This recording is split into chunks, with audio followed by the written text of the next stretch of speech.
Welcome back. This is David, your founder at olliegolf.com. Today, I am interviewing Colin Sheehan. He is the men's head golf coach at Yale University.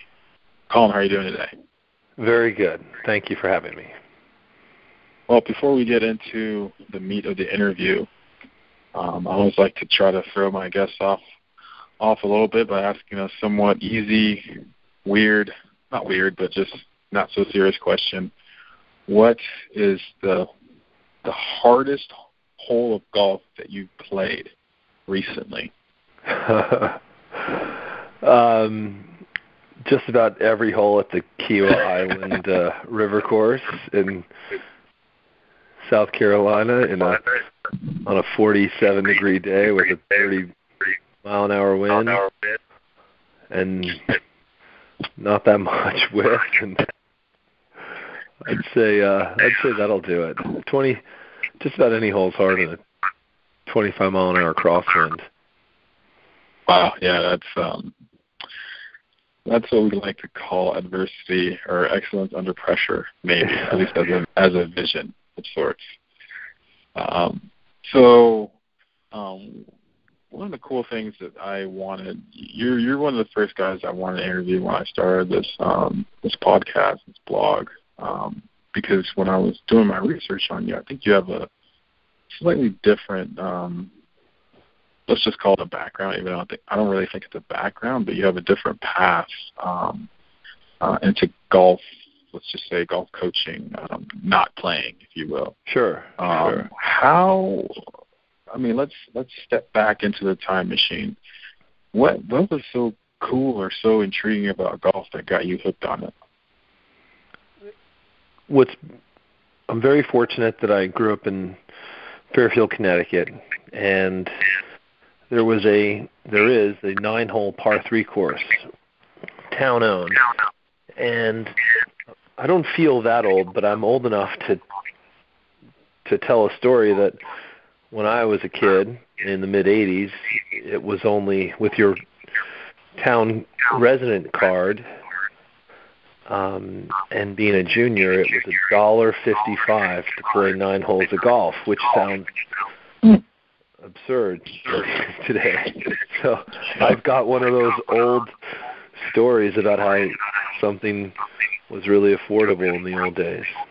And as a result, the town of Fairfield had a huge junior golf participation range. And it was a long time before I realized that 9-hole par 3 courses or short courses, which were available for juniors, were really popular in the UK and Ireland. But Fairfield was very lucky to have one. They built it in the 60s by Jeff Cornish. And my mom loved the fact that she could drop me off at the course, and she'd give me $4 or $5, I guess, and I'd have enough money for 2 rounds and candy bar and a soda, and I'd chip and putt with other kids around hanging out at the course for an hour or so before playing, then play, and then have a break, and then play another 9, and chip and putt afterwards. And I was gone all day. She knew where I was, and I was playing with either kids or septuagenarians, and it was a great introduction to the game. I'm very lucky about that. And then I eventually started working at a couple of the country clubs in the town of Fairfield, where I was in the bag room and caddying. And I remember caddying as a kid.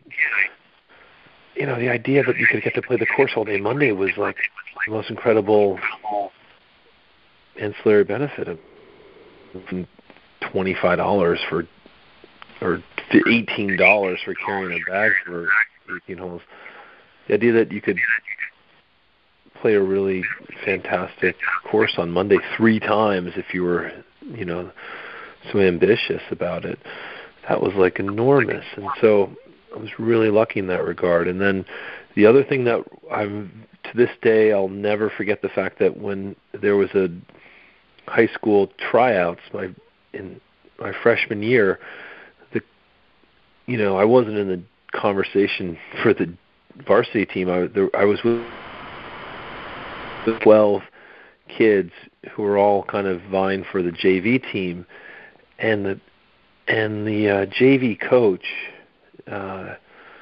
Joe Cron, to his credit, like instead of having to cut and cutting the team down to 5 or 6 guys, when I would have missed the cut, I would have been on the bad side of that. He took everybody and just decided to run a couple squads, and that changed everything for me. I spent that spring of my freshman year getting into golf. I into it, and then I got hooked, and that summer I worked. I think I played a few tournaments, and then everything I got. I'm very lucky that I've told my friends. I had friends who were really advanced by freshman, or more advanced than I was at that stage, and I'm so grateful that they were there. Because I'll tell you one thing, in 1989, other than Freddie Couples, there wasn't a lot that was cool about golf, and I remember taking my club spring and being so embarrassed, being so sheepish about it. And little did I know, a lot of people that came up to me later would be like, you got to take me to play golf. I want to get into the game. I remember being terrified of carrying my clubs through the high school to my homeroom and having them, storing them in a closet. But anyway, that's how Fairfield had a great high school program, and I'm very grateful to the head. Walsh, she's the head pro at the Country Club in Brookline now, and he was just so encouraging. I'm very lucky that I was exposed to people that were entirely promoting the game. They really, to juniors. There was this attitude that you did everything you could to encourage the game. And I'm a beneficiary of that, and I try to do that as often as I can myself. It's awesome. Now, you mentioned that you played with just your local 9-hole course. You played with septuagenarians and your friends or your peers, if you would. When you were that age, whether it was for the summer or whatever, did you ever see yourself having dare I say, a career in golf? You also mentioned how there wasn't a whole lot cool in golf per se when you were coming up. Did you ever see yourself having a profession in golf at all, or was that something that you kind of backed into, so to speak? Well, I'd say like every you daydream of being on the tour. That's your earliest goal, and that's not a goal, a dream. It's your ambition. I want to get good and win the Masters. And I talk about this a lot these days. Is that there's a lot of emphasis on the first tee, and rightly so, and I'm glad there is. But for 100 years in America, prior to that, there were first tee programs. There were caddy yards. I'm very grateful that caddying was a great opportunity for me, because you really get to learn the game in an appropriate way. Like you watch it, you get to see strategy, and you're looking at your players' equipment, and you're watching them compete, and you're seeing how they sort of deal with the hole, and at the same time, all the same virtues that you get from playing golf, you get from having a job, workplace responsibility, and being proud of what you're doing and getting good at it. And so, I think can't ever underestimate the benefit of having a job at that age, with being a caddy in golf, and sort of just boosting your sort of awareness of the game and your IQ. And then the other thing, the thing I mentioned about playing golf at the par 3 course is that's another degree of sort of etiquette and respect you learn when you're 10 or 11 years old and you're playing with these senior citizens, these gracious retirees, and no way do you act like a jackass in front of them, in front of essentially your grandparents, like at the golf course. Like you learn a lot of respect in that manner, in addition to what you get from the game. So between caddying and being an 11-year-old playing with old people, they're like some of the best sort of foundations you could ever hope for. Yeah, it's almost like on one hand you get grounded by just by your environment, your atmosphere, with playing around older men. Then you also get the euphoria of just being, I don't know, I remember when I was that age, I mean, anything you did, let alone whatever sport you did, you were obsessive about it, and you played it, and you did it as much as you could, whether it's bikes, video games, sports, chess, didn't matter. You did whatever you did full tilt. So, I mean, that's I can see how that would be a very formative, let's just call it like a, I don't know, playground for you, if you will. Absolutely. Well, let's talk about your amateur career. How did that go? Was there a lot of competition? I mean, you're saying that Fairhaven was let's not call it a high school golf hotbed by any means, but it was a good breeding ground. Sure, absolutely. Well, my classmate was J.J. Henry, and he was sort of the great junior golfer in the area. He has obviously been on the tour for the last 12 years. He's won a few times, and he was always a great player. His father was a great player. JJ's little brother was a great player. And there was always someone to compete with, who was better. And then there was actually golfers as good or better than JJ who, a few years ahead of him. And so the Fairfield High team won the state championship twice. In the 4 years I was there, runner-up twice. I participated in the third and fourth, won a win and a runner-up. But I loved the sort of the attitude of the competitive attitude of the game. It's so much fun.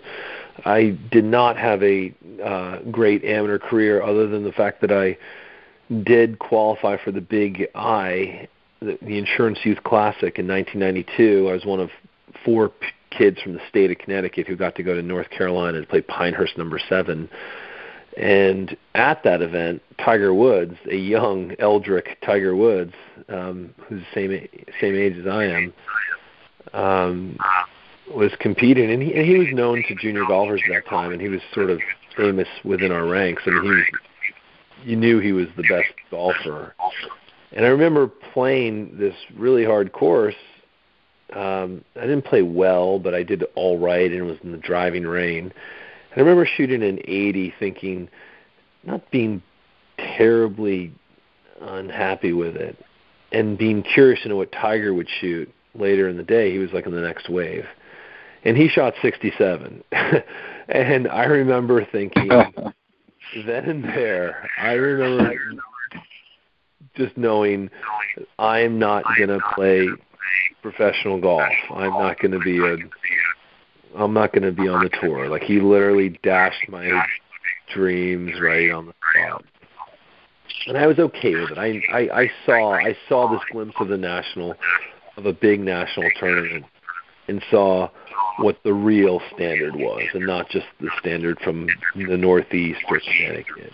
So, and my parents obviously always emphasized education. My mother was at English school. She taught middle school English for 41 years in Connecticut, and when the idea of the opportunity to play golf in college, maybe in the Ivy League, without a scholarship, but getting to be in a program, when that sort of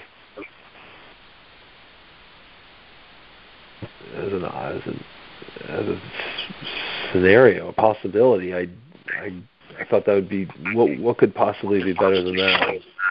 And things worked out very well for me. The coach at Yale, Dave Patterson, my predecessor, who was there for 33 years, from 1997 to 2008, who I'm eternally grateful to for helping support my application. It was happenstance that we played 9 holes together at the Country Club of Fairfield, where he had been the pro in the 70s, and he was now a member, and I was supposed to work the 3 to 6 shift on a Friday, but it was kind of raining. They weren't letting out carts, so I didn't have to work, and we wound up playing 9 holes together, and it was in the fall of my senior year of high school. And I remember he mentioned how he'd like to send me an application and engage my interest in Yale, and Yale was only 30 minutes from where I grew up. And in 1992, New Haven wasn't exactly, it wasn't the most attractive city in North America, further away from school. But I visited that winter and went to a hockey game and had a great sort of official visit during a weekend. And Brian Pierce, who was a freshman on the team while I was in high school, wonderful guy. He, gave me the full sort of visit and slept on his couch. And I fell in love with New Haven and Yale and saw the course. And despite being so close, I was it was so obvious that was my number one choice, and the fact that worked out, I still don't even quite understand how it all happened. So I'm so grateful. So let's pause for a minute and talk about Yale, New Haven. What was it like transitioning from, obviously, high school to college, but just on a, I'm going to call it on a demand level, where Yale is an Ivy League school. You're playing a sport. Obviously, sports in college, I would say over the last 10 years or so, has just gotten ridiculous as far as exposure and demands. But I don't care what era or what decade or whatever you step into college. When you play a sport in college, there's an adjustment period. Tell us about that. How was that like for you, stepping into Yale as a freshman and progressing through your senior year? Well, I'd say this is Jesus in my recruiting is that it's, in addition to being a student and an athlete, it's supposed to be 4 wonderful years of your life, and a time when you sort of make a lot of friends and grow as a person and develop interest in things you didn't know you were interested in,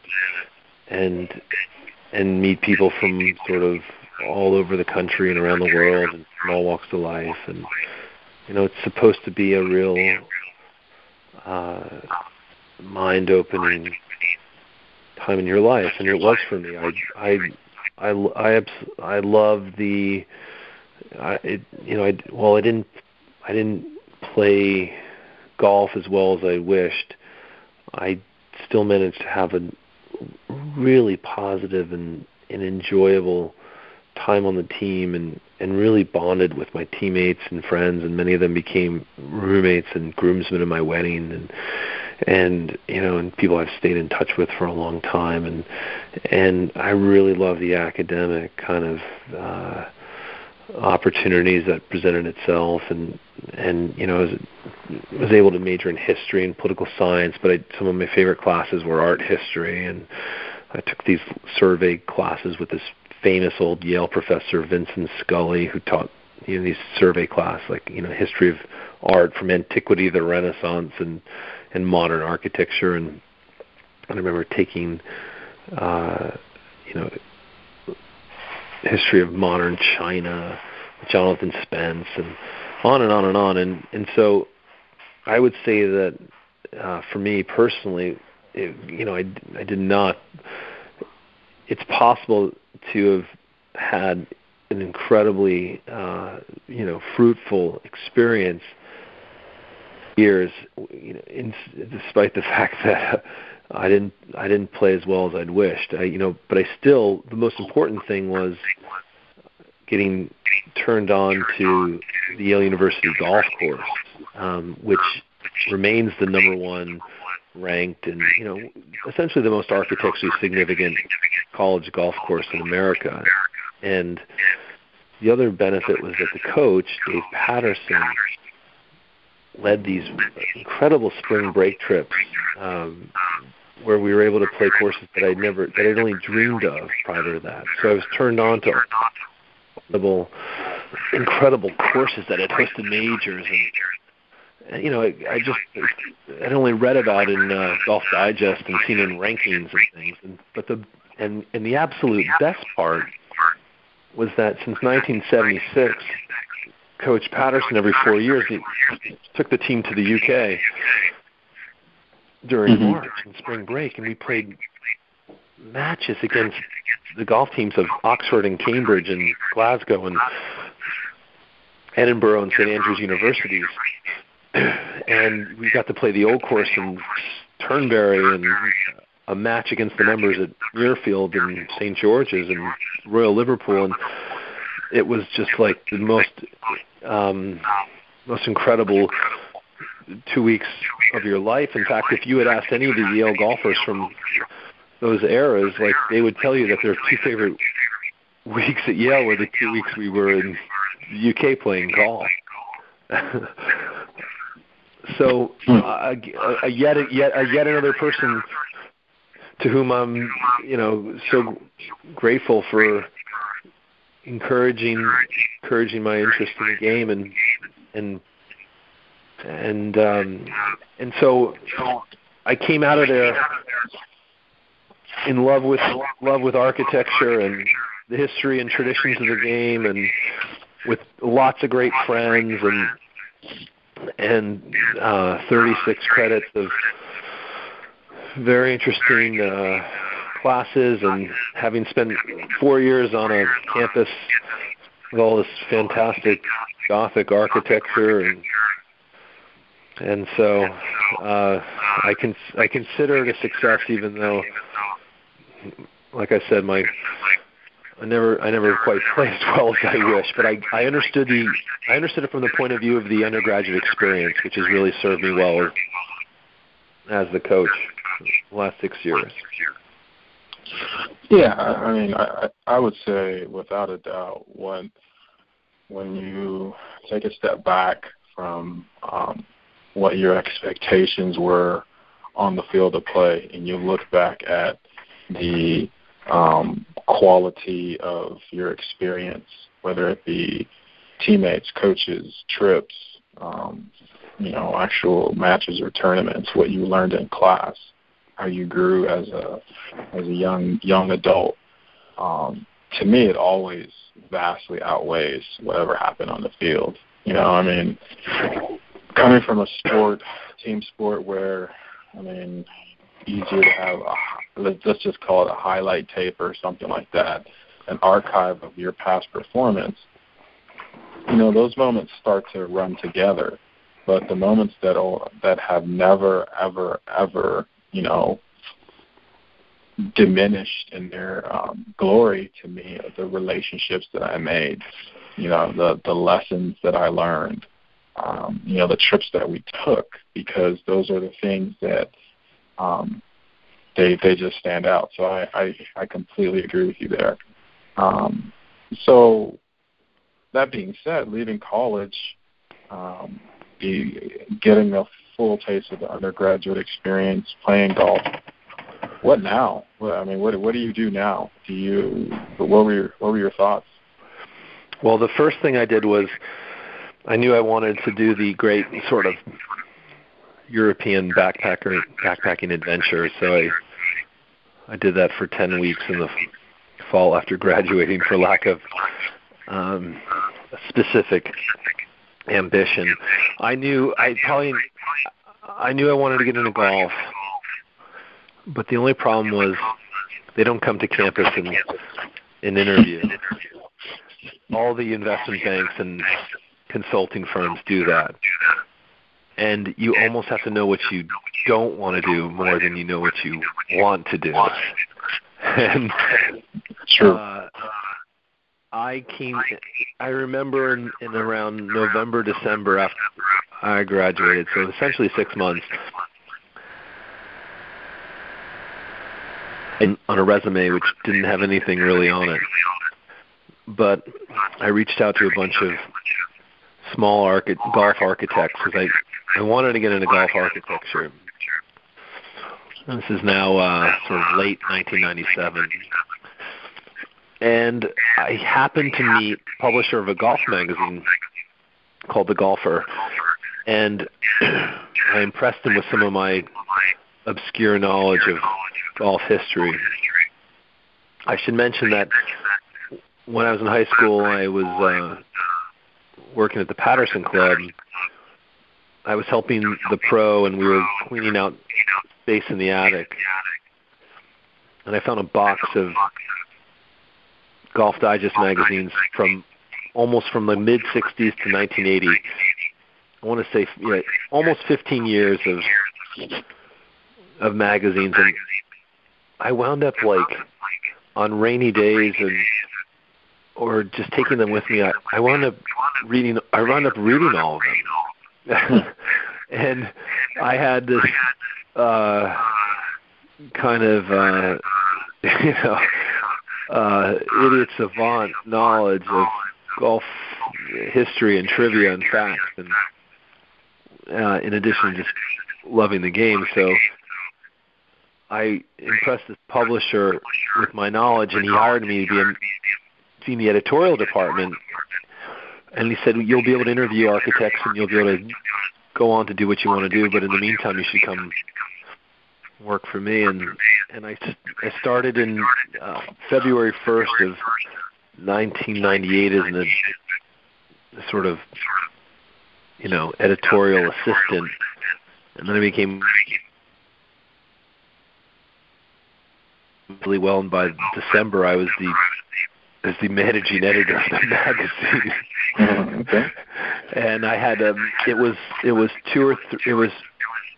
of the best years of my life because I was living in New York City,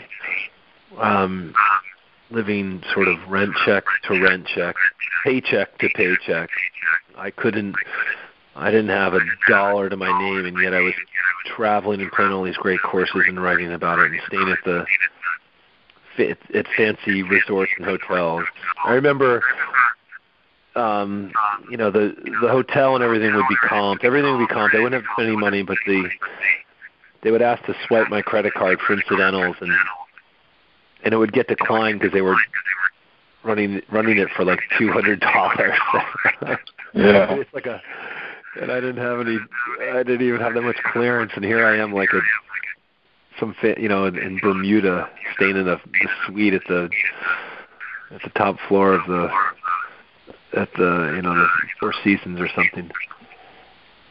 Wow. But I was able to play courses all around the world, and we did a lot of architecture in the magazine and history of the game. But the thing that I was seeing that was really important to me at the time was I was playing all these brand new courses that were opening. Those were the ones that were sort of promoting the press trips, and it became so obvious that none of the new courses were any good, and they weren't nearly as good as the old courses. And just the traditional. What do you mean good? I mean, I hate to be, the kid. They were contrived, and the soil was heavy, and they were in bad locations. They were marshy, and they were cart oriented, and they just looked machined. They just looked like they'd been bulldozed within that, to every single square yard of the property has been covered in a heavy hydraulic machine. It just doesn't. Mm-hmm.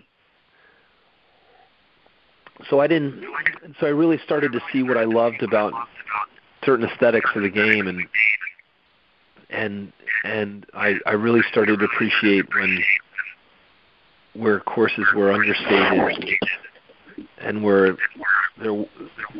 there wasn't a huge sort of staff and there wasn't that much service. And if anything, I'm just opposed to just this built-up idea of golf with it's become burdened with too many staff members and unrealistic maintenance standards and just it's become groomed too perfectly. Golf courses, I like them being scruffy and dog-eared and natural and a little, and if that means a little patchy and inconsistent at times, that's fine. Anyway. So did you write about? Did you voice those concerns while you were writing, or was it more so? No, it's a good question. No, I did not. I maybe in the sense that we highlighted what we liked, but that shows you the sort of conflict of magazines that they're sort of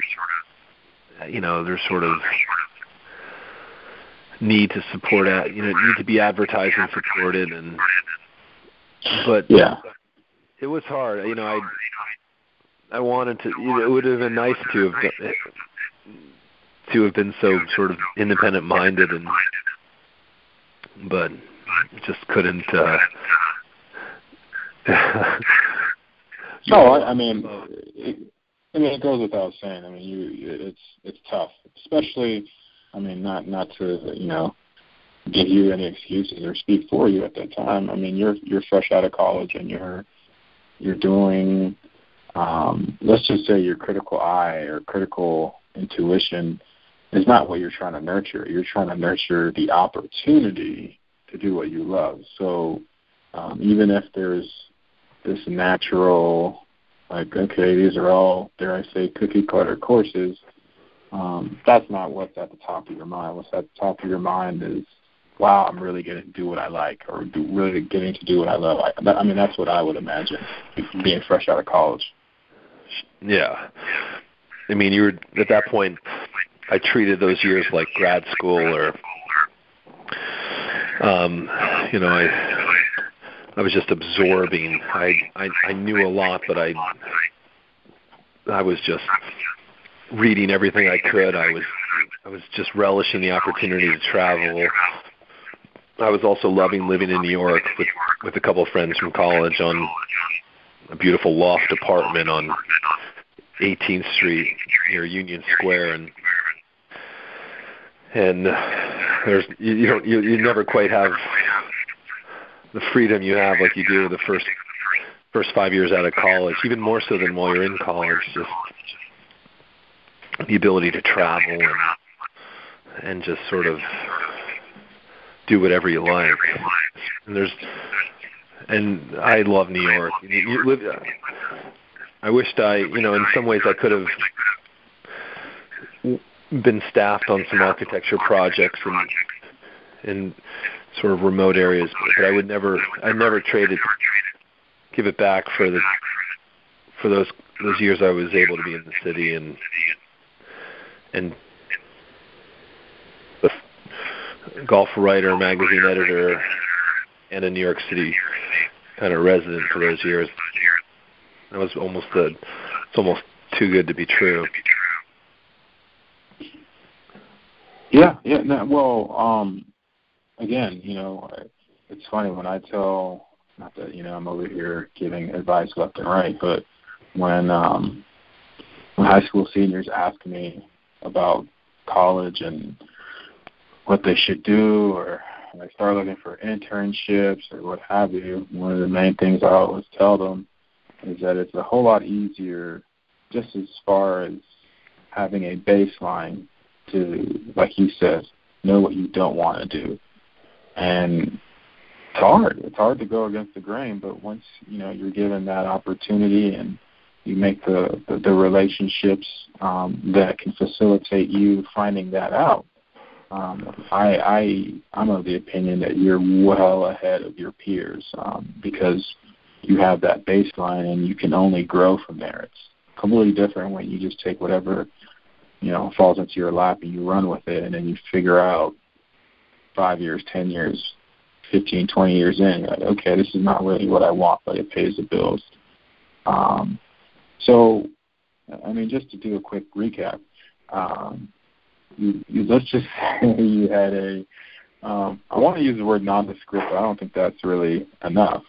You had a humble golf career, amateurs through college, but your love of the game was completely, somewhat, it's just an alternate path that most people get their love of the game from competition or, honestly, from exposure of others in the game or themselves in the game. You got a lot of your authenticity of your excitement and passion for golf through reading Golf Digest magazines and looking at architecture and traveling and writing about it. How did that? Well, I guess it's a two-part question. How did that form just your eye or how you see the game, golf, and how did that transition into your next position or next profession in golf? The beautiful thing was I stayed in touch with my coach from college, Dave Patterson, who, I had enormous respect for, and I only had more respect for him after I graduated, and there was some kind of hindsight to look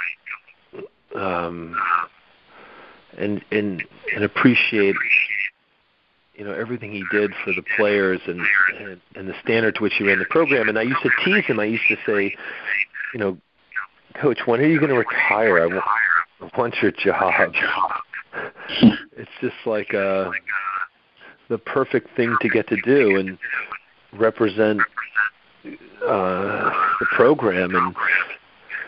And I was lucky to get his support when he retired, when he sort of announced that he would step down with one more year to go in 2007 and that he'd retire at the end of the 2008 season after 33 years.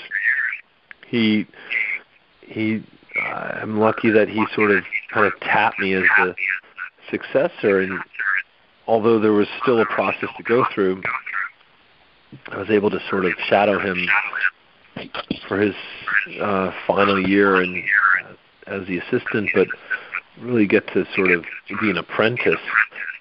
And I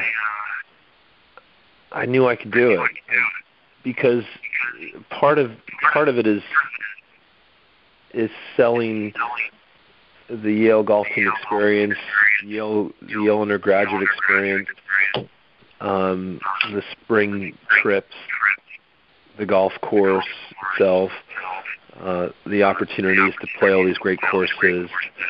And I would say that if I've done anything well, it's that I'm sensitive to the undergraduate experience, and I know how busy and distracted, and I know how complicated it is to be a Yale student and try to play golf, and it's my sympathetic nature has allowed me to give them sort of room to operate and air to breathe, and the type of sort of understanding attitude that has worked really well. Aside from recruiting in convincing really great players to come here, I'd say I want to be very clear that all the sort of credit for the team, for the golfers playing really well, belongs to the players. I mean, I put them in a position to succeed, but they're the ones that are the players who for years and years have succeeded as golfers in the Northeast with academic rigor, and who have achieved greatness as students and golfers. And I don't take credit for their achievement, but I do know that I put them in an environment or a position where they're able to succeed. Yes, and that's. I mean, I want to get into that. What are some of your challenges? Whether when you first took over for David Patterson or now. I mean, you said something that I think is very poignant in the sense that you're very sensitive to the undergraduate experience. I think that the majority of people who do not or did not play a sport in college don't understand just how, I'm going to say, scattered it is. And it really is a chore to keep all of those balls, academic, athletic, social, health. I mean, there's probably more, but we'll just stick with those big three. It's kind of hard to keep those all going at the same time and in concert together, and without one of them falling off. So what were some of your challenges?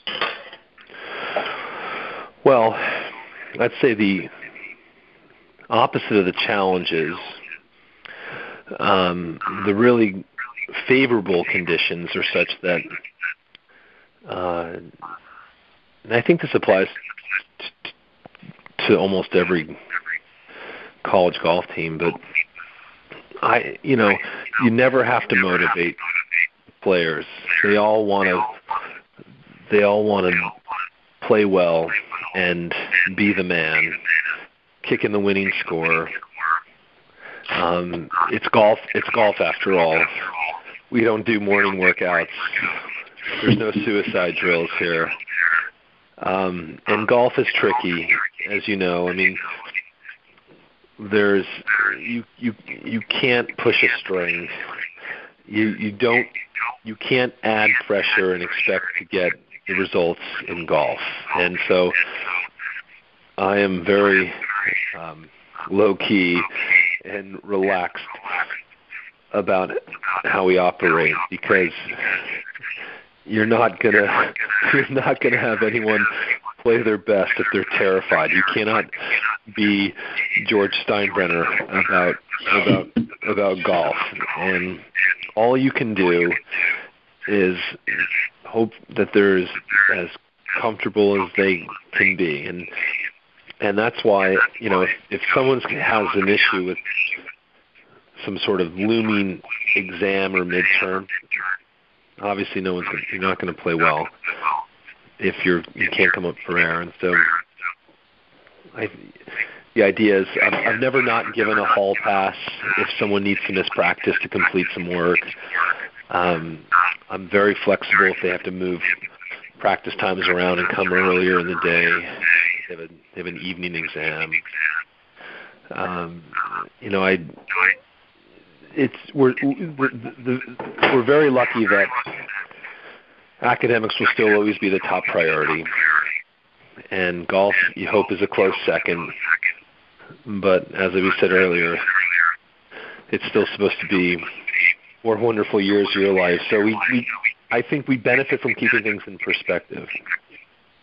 And my players' parents are, spending a lot of money to be able to send them to Yale, and I don't forget that it's to get the education, not so that they can play golf. But The beautiful thing is they have a lot of pride, and that the Ivy League is narrowing the gap every year with the sort of quote-unquote mid-majors. And there's a higher standard of golfer willing to come to the Northeast and play Ivy League golf every year. And our conference keeps getting stronger. And the key is to just maximize the potential out of your players in what is essentially shoulder season golf, which is September, October, and April. Yeah. Very hard to do. Yeah. You can't, they've already got work and school and a complicated time in their lives, and it's miserable weather and kind of dodgy spring or October conditions. That's a hard environment in which to play good golf. Yeah, and I think it speaks to, I mean, and I know that you probably weren't going to bring it up, so I made sure I wrote it down. I mean, you're a two-time Division I Northeast Region Coach of the Year, 2011, 2013. So it's not like you have some woo-saw method where you just hope everything works out. No, excuse me. There is success going on at Yale, and like you said, the Ivy League is not only raising its competition, but actually throwing around its weight with the big boys, if you will, as far as, let's just call it the less academically inclined universities. So that being said, I mean, now we're at the portion of the interview where, I think, and you've already started to touch on it, but this is my favorite part of the interview, where we talk about things such as focus or confidence or, overcoming fear. And I think that a good place to start, because you have this unique perspective of, you were not, correct me if I'm wrong, but you were not a guy who was just golf obsessive compulsive, in a sense that every single stretch of the way, especially post-college, you were golfing. I mean, you experienced a lot of golfing. You got to travel a lot, but you were more so taking in courses in the country, nations, and different slices of the golf game and golf culture. So when I think of mastery, I think of understanding the most simplest basics, but going over them so many times and being very aware of how you fit in and where you fit in, and being able to apply it. How do you cultivate mastery amongst your players? I know that's sort of somewhat of a top drawer question, but I know speaking with other Ivy League coaches, they do it, even if it's somewhat subconsciously or intuitively. How do you try to get your players to become experts, become masters? What do you try to teach them on a day-to-day basis? Well, you start with the fact that they're passionate golfers themselves. And this is probably most teams, but I know definitely my team, my players love the game. They are dedicated to their craft. They are ambitious. They are talented, but they work hard. They play all summer. They watch the Golf Channel. They read the magazines. I mean, they know what equipment is out there. They understand the physics of the game. They just know it, and that's what's beautiful. If you create an environment where you've got 8 to 10 people who feel like that, and they're all competing, and they all just love the game, and they just talk about it, and they argue about it, and they, you know, that's so you start with that as your environment. That's a wonderful thing. You know, and then so all you can do is just put them in a position to succeed. A good frame of mind.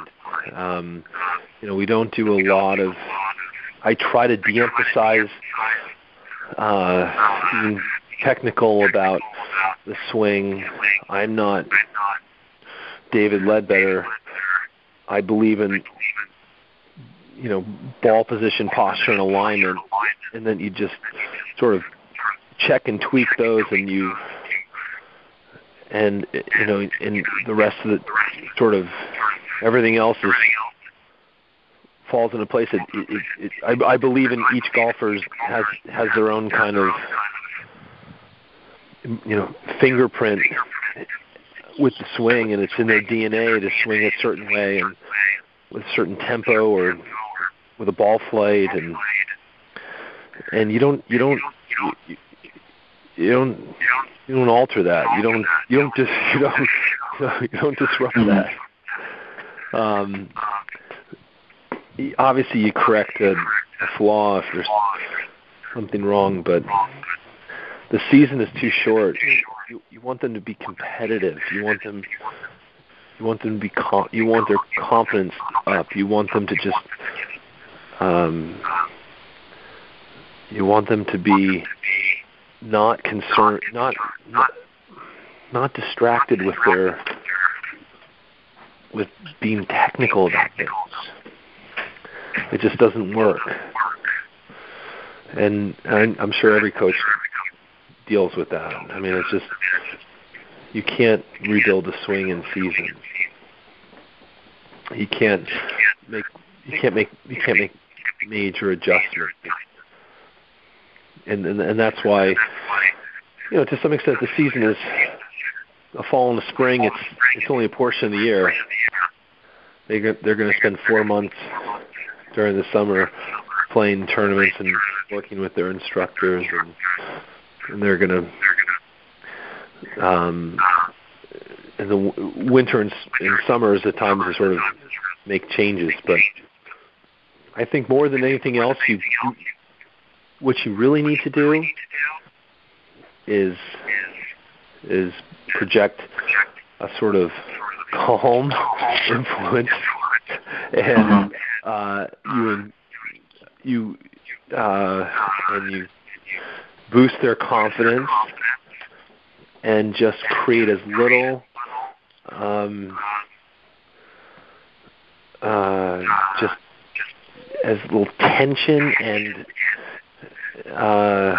interference as possible with them. And I think that goes back to them just, you know, having the program have the right sort of values and sort of and priorities. And actually, I think we benefit from the fact that academics are the top priority. And, you know, I don't begrudge players who go and play it in the real top programs and take the scholarships. But the one thing I do regret is you see that when a kid accepts a scholarship, it isn't for free. The school wants its pound of flesh, and the coach is in a position where he or she has a conflict of interest in that student athlete's performance. They don't want to hear about labs. You're going to miss practice because of labs, or a seminar, or a particularly rigorous kind of academic workload. That's true. So true. I mean, you say a pound of flesh, and I mean, I'm going to go ahead and say, if you're lucky, that's all they take. I mean, it's depending on the profile of the sport at the college. it could probably go either way, but he usually goes against the athlete. Let's just stop there before the conversation turns completely. But I think what the last couple of sentences that you said are profound, and I want to be very, very diligent in being aware, which is ironic, and it's almost a pun, because that is my last question. Everything that you just said, talking about, let's just call it your timeline in golf thus far. The last question is just about being present. It's funny because you're talking and I'm just going through everything that you said in your head. That's what I do. While the guest is talking, I try my best to synthesize and try to figure out the next question, or just the path overall. And the cool thing is that the majority of the time, it just flows. I don't really have to do a whole lot. This is another interview where I don't have to do a whole lot, which, as far as think too hard, which is what you're talking about as far as leading your players. How important is it to be in the moment, to be present? I've talked about this a couple of times with other golf coaches, and it's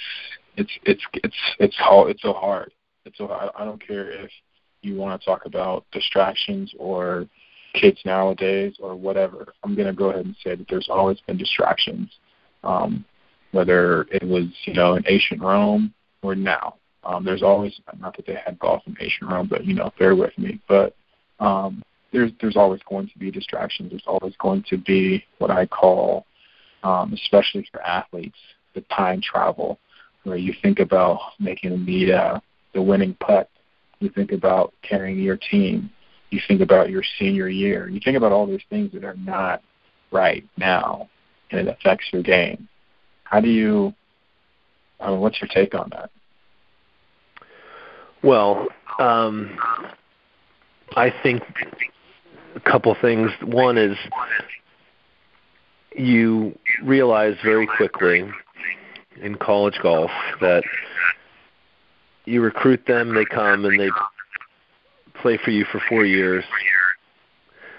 And in some ways it's in slow motion, in other ways it's lickety-split.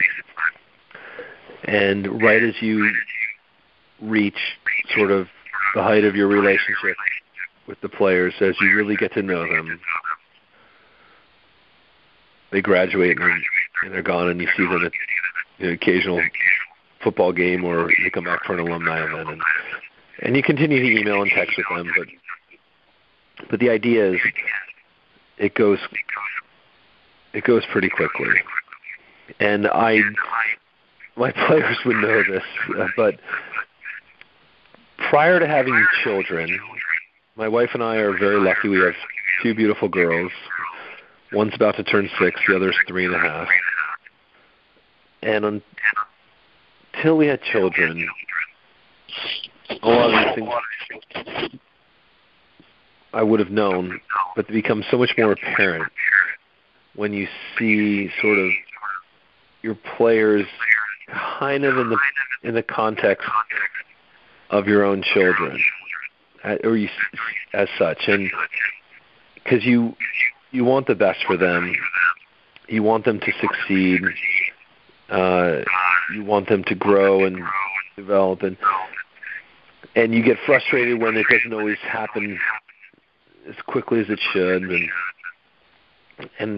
but I would say is, if you're, and this is, I'll be honest,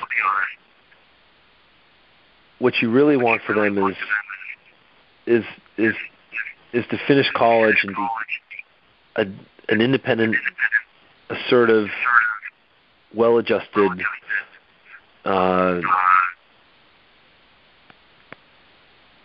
just poised individual ready for life after college. And if they happen to have played good golf during that time, it's almost, that's a secondary kind of benefit, outcome. You want them to just to just be growing and maturing, and that's it. And that's it. That's like, what else could you want?